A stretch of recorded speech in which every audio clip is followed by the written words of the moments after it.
Hola, ¿qué tal? Es un gusto saludarles y darles la bienvenida a una porción semanal nueva. Hoy estaremos viendo la porción Bayagel y estamos muy contentos de reunirnos sábado a sábado con ustedes que pues buscan el entendimiento un poquito más profundo de la palabra de Dios, y es que pretendemos con estos estudios precisamente eso, profundizar, mientras que nuestros mensajes de domingo son más de un carácter congregacional. Así que si usted sabe de alguien que quiera estudiar la Biblia en serio, invítelo, compártale nuestros estudios. Nos va a dar mucho gusto, verles por acá. Y bueno, le recordamos que estamos en 3 redes sociales con estos estudios. Estamos en Facebook, bueno, YouTube si fuera una red social también, y por supuesto en Instagram. Así que un saludo a cada uno de ustedes. Vamos a iniciar entonces con una oración. Mi buen Dios, qué alegría es poder estudiar otro día más, un sábado más. Gracias por tu fidelidad. Gracias, Señor, por las personas que ya se han conectado y por las personas que lo van a ver en diferido. Te pedimos que podamos tener una instrucción correcta en esta oportunidad, pero que también puedas abrir nuestro entendimiento a hacer conexiones nuevas. En el nombre de Jesús. Amén y amén. Muy bien. La semana pasada vimos entonces la porción de Kitizá, recordará usted, y hablábamos que más que un censo se refería a levantar la cabeza y a entregar de alguna manera encargos sacerdotales que Dios había hecho para con el pueblo y que se consideraban como una ofrenda muy importante, una ofrenda alzada. Y hoy nos toca ver, como ya mencioné, la porción de Bayagel. Pero para introducir el tema, quiero tal vez hacer algo que puede que sea un poquito confuso en este momento, pero con el paso del tiempo nos será más fácil, debido a esta explicación, ir conectando cómo es que se estudian las porciones semanales. Y es que el calendario hebreo, que es el calendario bíblico, se basa para su cambio de mes en los días lunares, es decir, que el ciclo lunar es un mes. Y normalmente esto se da de 28, de 29 días aproximadamente. Y entonces es muy importante para Dios era muy importante mantener sus fiestas, por ejemplo, sus moadim, sus convocaciones de santidad, lo que nosotros conocemos como las citas del Señor, en la época en donde Él pidió que se hicieran. Y, por ejemplo, Pesaj, que es Pascua, Dios había pedido que se diera al iniciar la primavera en el hemisferio norte, y Sukkot, que es la fiesta de 7 días que se da hacia más o menos septiembre, octubre, pues que también se mantuviera justo al finalizar el verano, quizás en los primeros días del otoño. Entonces para ello, los sabios bíblicos, eh, para hacer el ajuste, porque un año de 12 meses pues queda corto a los 365 días con 6 horas que registra una vuelta al año. Entonces lo que hicieron fue instituir cada cierto tiempo, que así se requiriera, un 13º mes. Es decir, hay años entonces en el calendario hebreo que tienen un 13º mes. Y cuando se da este fenómeno, tal cual es el caso en este año, entonces hay porciones que son pequeñas, porciones semanales que se leen separadas. Cuando solo tenemos 12 meses en el año hebreo, entonces hay ciertas porciones que se leen juntas. Si este fuera un año de solamente 12 meses en el calendario hebreo, repito, esto no tiene nada que ver con el calendario gregoriano, porque su forma de operar es otra. Pero si se diera así, este sábado entonces estaríamos estudiando 2 porciones, y las porciones son Bayagel y Pekudei, que dicho sea de paso, también es la última porción del mes del libro de de Shemot, de Éxodo. Entonces yo quisiera que usted tuviera esto en mente este año, pues pude haber no hecho mención alguna acerca de esto, porque hoy veremos Vayagel, la semana siguiente, con el favor de Dios, veremos Pekudei, pero en próximos años, el siguiente año, estas dos porciones las veremos juntas. Muy bien, entonces con esta pequeña introducción vamos a ver los temas de la porción. Y en este caso, nuevamente se habla del Shabbat, muy importante para Dios el Shabbat, ya que Él lo habla varias veces, la ofrenda y posterior construcción del tabernáculo. También se habla de Bezalel y Oholiab,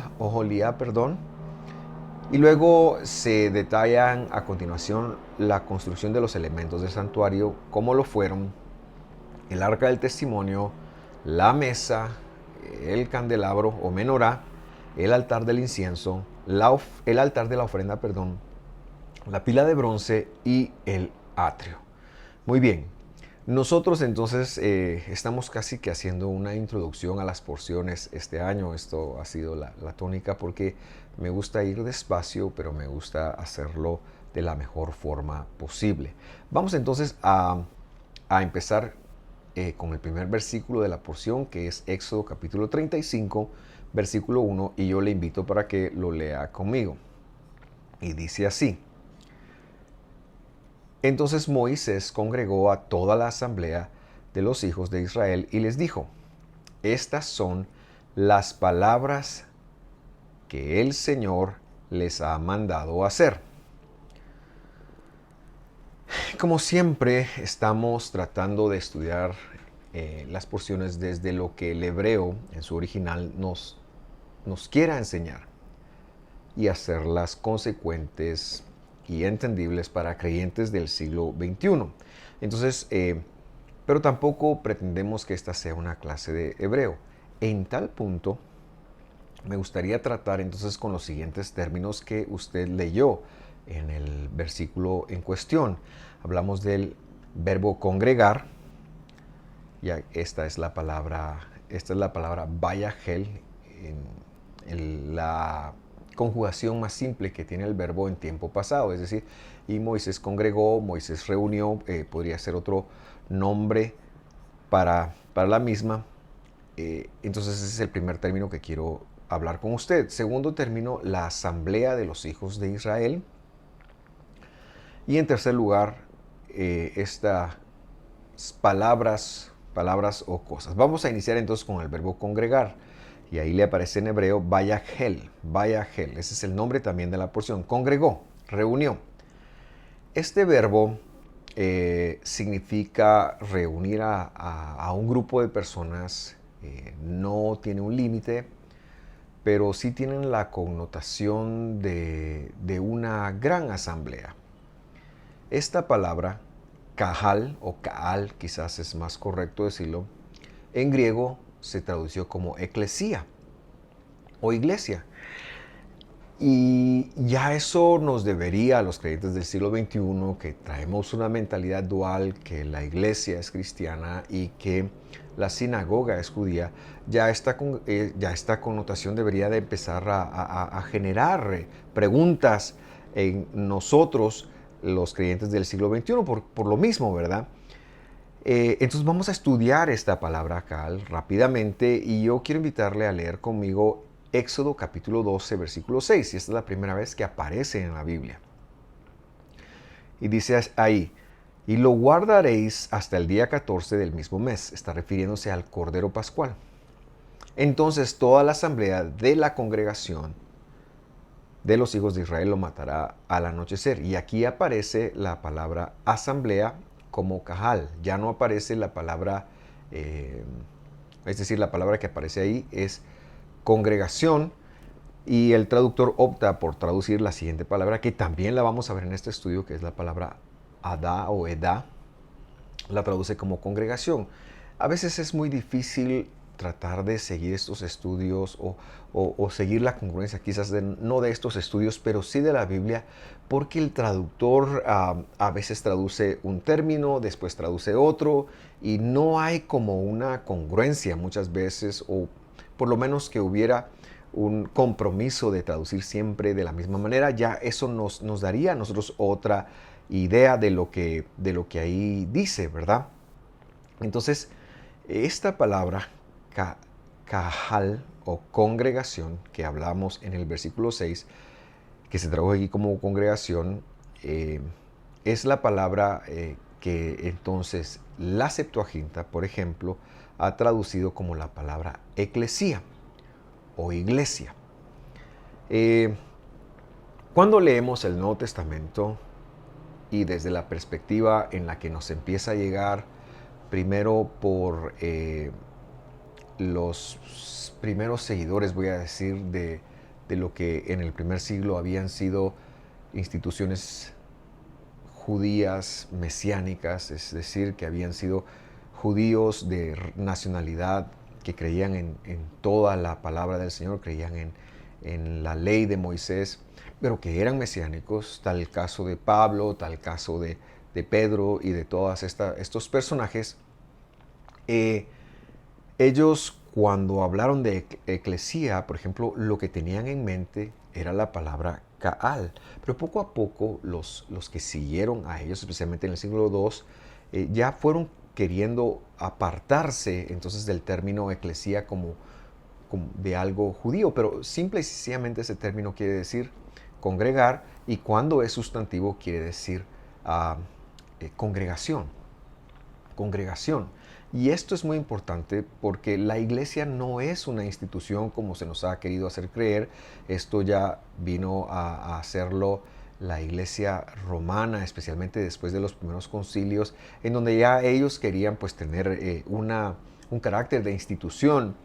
Y bueno, nosotros también sabemos que cuando se da el cisma en el siglo V con las iglesias orientales, que un cisma, una separación que al día de hoy sigue existiendo, pues ya sabemos que ellos lo hicieron porque ya era un ente más político que representativo de los creyentes de Jesús. Y entonces ya la iglesia se volvió, el término ya se volvió un sinónimo de templo o la institución que se representaba desde Roma.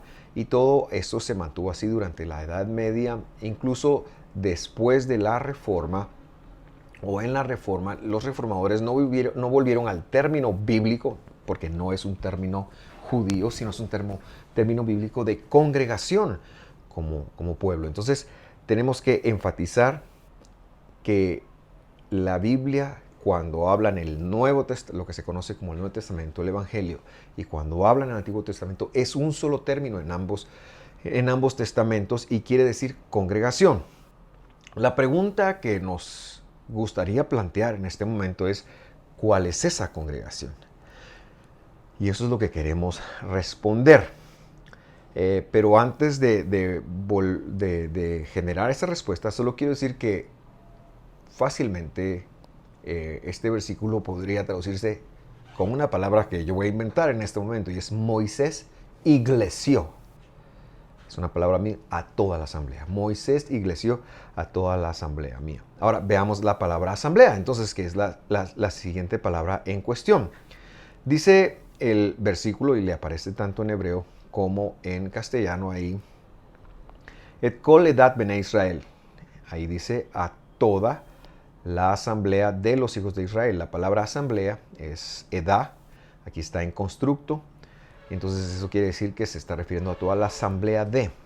Ahora en hebreo, la palabra edá, la palabra que se traduce como asamblea, se refiere a un grupo de 10 personas. Y esto se aprende precisamente del Cordero Pascual. Quiere decir en el sentido de que se asignaba un cordero más o menos a 10 personas o a 10 integrantes de una familia y eso era más o menos lo que se comía. Y entonces la palabra edá significaba una parte, un grupo pequeño de 10 personas. En este caso lo significa dentro de la Kahal o de la eclesía del Señor. Es decir, la palabra Kahal representa la congregación completa, mientras que la palabra Edá representa la congregación distribuida en grupos de 10 personas, que es como se organizó el pueblo de Israel para salir. Para que lo entendamos un poquito mejor, quizás podríamos hablar en términos actuales de una iglesia y los grupos pequeños de una iglesia, llámense células, llámense grupos familiares o como o quiera llamárseles. La palabra asamblea entonces se referiría a la congregación de todos estos grupos que representaban 10 personas, pero que llegaban a componer toda la congregación. Lo curioso es que cuando la palabra edá pasa al griego de la Septuaginta, esa palabra pasa como sinagoge, es decir, los llamados hacia afuera. Y esto me genera mucha curiosidad porque lo que la Biblia está transmitiendo aquí es que Moisés quería congregar al pueblo. Bueno, ya veremos quién es el pueblo, pero quería hacer una congregación y para eso se dispuso una convocación de la congregación y para ello lo dispuso en grupos pequeños, que es la forma quizás más fácil de manejar 2-3 millones de personas en el desierto y tener gente que lo repita o que lo administre, personas que vayan liderando. Es muy probable que también que cuando Jetro, el suegro de Moisés, viene y le habla de hacerse grupos de 50, entonces para los juicios es muy probable que Moisés se basó en este grupo pequeño de 10 personas, en esta edad de 10 personas para hacer su organización. Ahora, entonces estamos hablando, y para repetir un poquito, es Moisés congregó, hizo un llamado a toda la congregación, esta es la palabra eclesía, esta es la palabra kaal, y lo hizo para que se acercaran en grupos pequeños, esta es la palabra asamblea. Ahora, ¿quiénes? Y luego dice Bnei Israel, ahí le aparece a usted esa palabra tanto en hebreo como en castellano. Yo lo puse de tal manera porque lo separé aquí porque lo que yo quería era que también usted quería explicar ese término individualmente. Algunas Biblias lo traducen como israelitas y entonces pensamos que se trata de una raza o que se trata incluso de un estado del Medio Oeste, pero este no es el caso. La mejor traducción para Bnei Israel, lo que literalmente se podría interpretar como los construidos de Israel, porque eso es lo que quiere decir la palabra Bnei, Ben, que se ha traducido como hijo, pero que es la construcción de la descendencia. La mejor forma de traducirla es la palabra herederos. ¿Y por qué decimos esto? Decimos esto porque en el pueblo de Dios antiguo el tema de la adopción era algo muy, muy significativo, especialmente de extranjeros que venían a abrigarse a Israel. Por ejemplo, Jacob adoptó a sus 2 hijos y los hizo herederos. Y la promesa de Abraham, que Dios le hizo a Abraham, es que él sería padre de multitud de gentiles, es decir, tendría herederos, serían insertados como Abraham lo fue. Y esto tiene que ver con el pacto de Abraham. Entonces, si nosotros decimos hijo, Ben quiere decir hijo, estamos en lo correcto. Pero le estamos robando al concepto, porque el concepto que nosotros entendemos de hijo en castellano quizás solamente se refiere a un descendiente físico. Pero el concepto en hebreo del Ben o del Benei, hijos de, también se refiere a personas que han sido insertadas. Por eso la mejor traducción es herencia. ¿Y quiénes son estos? Estos son entonces las personas que heredarían, y de eso se trata la escritura, de eso se trata la narrativa del pueblo de Israel, de eso se trata la venida de Jesús, de eso se trata especialmente el capítulo 11 de Hebreos, se trata de ver cómo las promesas a los patriarcas se cumplieron de tal manera que Dios los llenó de herederos. Pablo decía que no todos los hijos de Abraham son simiente, es decir, herederos de Abraham. Entonces las promesas de Dios tenían que ver con llenar a los patriarcas de herederos. Es decir, con levantar una iglesia para los patriarcas, con levantar una congregación para los patriarcas, una eclesía. Por supuesto que hay descendientes físicos de Abraham. Eso no lo podemos negar porque Dios es soberano en cuanto a quien Él llama. Pero los gentiles de las naciones, los que hemos entrado por medio del sacrificio de Jesús, cuando somos llamados y salvos, entramos a su pueblo. ¿Y cuál es ese pueblo? Pues es Israel. Lo que pasa es que la teología de la sustitución ha querido venir y ha querido decir, Dios desechó a Israel y ahora escogió a la iglesia. Pero eso no es bíblico. No podemos encontrar un versículo bien leído en la Escritura que quiera decir que Dios se olvidó de su prototipo, del Am Segulá, del pueblo escogido. Lo que pasa es que se ha pensado que Israel solamente son los descendientes físicos de Abraham y se ha olvidado que los gentiles que llegamos por medio de Jesús no entramos a una eclesía o a una iglesia X. Entramos a la eclesía de Jesús, es decir, entramos a la iglesia de Jesús, es decir, entramos a la congregación de Jesús. ¿Y cuál es la congregación de Jesús? La congregación de los herederos de las promesas que Dios le hizo a los patriarcas. Es a donde entramos. Entonces Dios está por llamar a muchísimos gentiles de muchas naciones, y aquí estamos muchísimos gentiles de muchas naciones, y a veces pensamos que no estamos en Israel, pero este es un error. Porque las promesas son para Israel, porque la ciudadanía es para Israel, porque lo que Dios se esforzó era que la simiente de ellos, es decir, Israel, eran las que iban a heredar las promesas de Dios. Entonces, como creyentes del siglo XXI, como iglesia de Jesucristo, entramos a Israel. Por supuesto, ha habido y seguramente habrá un esfuerzo muy grande de divorciarnos, de separarnos de esta cosmovisión, de hacernos pensar que no tenemos algo que ver con Israel. Y es curioso porque a pesar de que se habla esto, se tiene una pleitesía de parte de lo cristiano con la nación, con el Estado de Israel. Y curiosamente, la Biblia está aquí hablando no del Estado de Israel, sino de los descendientes de Israel, ya sean físicos, repito, físicos porque los hay, pero también aquellos que han entrado por medio del sacrificio de Jesús. El último concepto de esta oportunidad son las palabras o asuntos que sale ahí en este momento. Y es que lo que pasa es que la palabra davar se puede traducir como cosa, como asunto o como palabra. Pero lo que Dios está queriendo darnos a entender es que su palabra son sus asuntos. Los asuntos que son importantes para Dios son aquellos con los cuales Él ha decidido comprometerse con nosotros. Y más que nada, su palabra. Con esto, entonces, me regreso a proponer una mejor forma de leer el texto, que sería de la siguiente manera.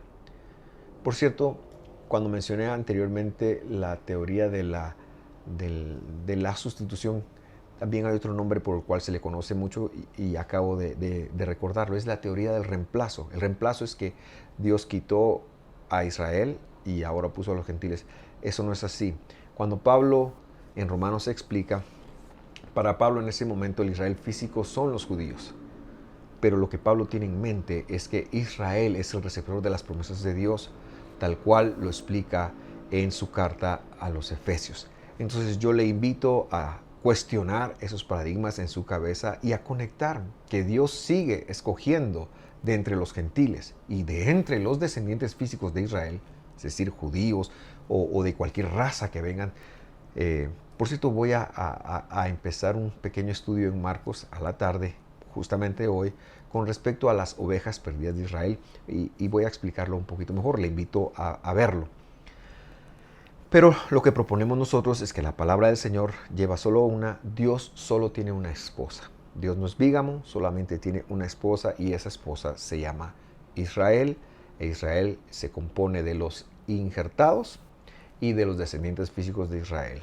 Se compone de los gentiles de entre las naciones salvados por Jesús y de entre los descendientes de Israel salvados por Jesús también.